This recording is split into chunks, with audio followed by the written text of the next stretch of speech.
Welcome to day 2 of our daily Bible devotions. Since we have established yesterday the question, does God really exist? And since we already have that, and if we are going to proceed to this academically, like doing a normal research, then after we have established the question, we proceed to the significance of the study.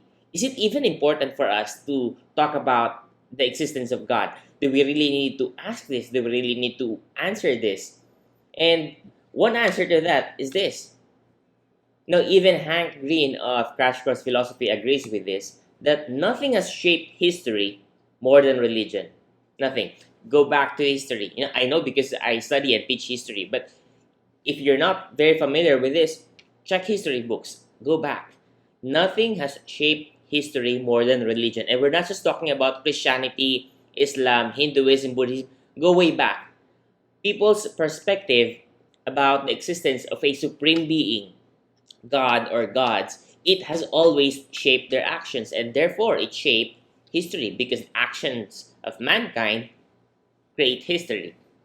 And therefore, if nothing has shaped history more than the question about God's existence, then whether or not God exists changes everything.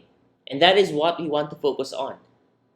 Whether or not God exists changes everything. That's why we're going to this topic. That's why we're looking at it. That's why we're even questioning it, even though this is in the context of Christian education.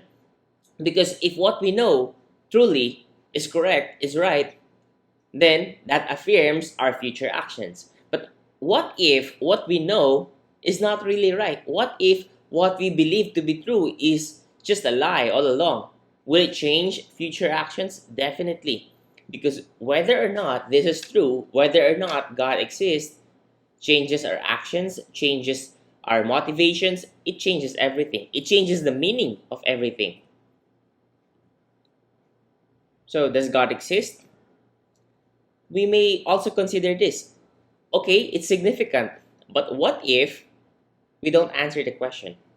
Can we choose not to answer the question? Of course, if it's a matter of choice, then we have a choice not to answer this.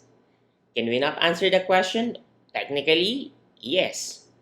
But should we not answer the question? Well, given that we have already discussed the significance, so we have already affirmed that this question is significant, then maybe it's wise for us to answer this. Maybe we can choose, yes, it's true, maybe we can choose not to answer this question, but what will be the repercussions? What will be the effects? And the thing is, you will not be interested to answer this if you don't have worries, you don't have concerns. We've mentioned this yesterday. Questions pushed civilizations forward. That is why when they ask, it leads them to discoveries, it leads mankind to progress. Questions push civilizations forward. When they don't ask, they become complacent. When they become complacent, check history, they are vulnerable to attacks. Civilizations are vulnerable to disappearance. They just go extinct. They're not wandering, they're not vigilant, they're not asking, they're just comfortable, they're complacent. And if you think about it, people who don't want to answer this question, people who are not interested to think whether God exists or not, they are usually the people who have no worries, no concerns. They're living comfortably. I mean, they have food on their table, they have clothes on their back, they have roofs above their heads, and their loved ones, they're also enjoying the same. If you don't have worries or concerns, then probably you will not worry about this because there is no threat. Everything is comfortable, everything is convenient. There is nothing for you to worry. But the truth is, here's the truth. The truth is, you may not have worries or concerns now, but you will have soon. Eventually, you will have worries or concerns. It's just like it's like leprosy. When you have leprosy, you don't feel pain. You don't feel whether you're being hurt, Whether there's hot water being poured on your hand or being poured on your legs, you don't feel them, but they're still destroying you.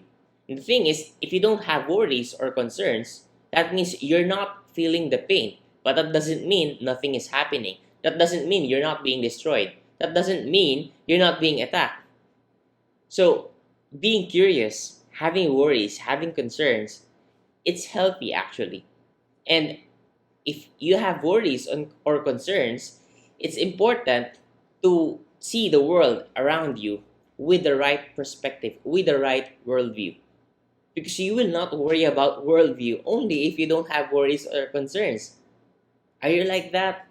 If you're like that, then start worrying, start being concerned, start thinking, start being curious. Because if you will not be curious now, what will happen to you when those real worries or concerns come to you? Will that be the time when you start planning? Manny Pacquiao did not start planning on his game plan on the day of the fight. He plans it way before the fight. Any good sportsman, any good fighter, any good strategist plans ahead. So start thinking now, start worrying, start asking.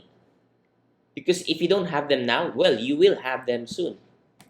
And when they come, when they arrive, whether or not God exists will change everything. It will change your understanding about the origin, understanding about the meaning of everything, your understanding about right and wrong. It will affect your actions and it will propel you to move forward to the destiny that you want. And if it changes everything, you better ask about it now. That's why we're going through this. That's why we're going to continue pouring into the question, does God exist?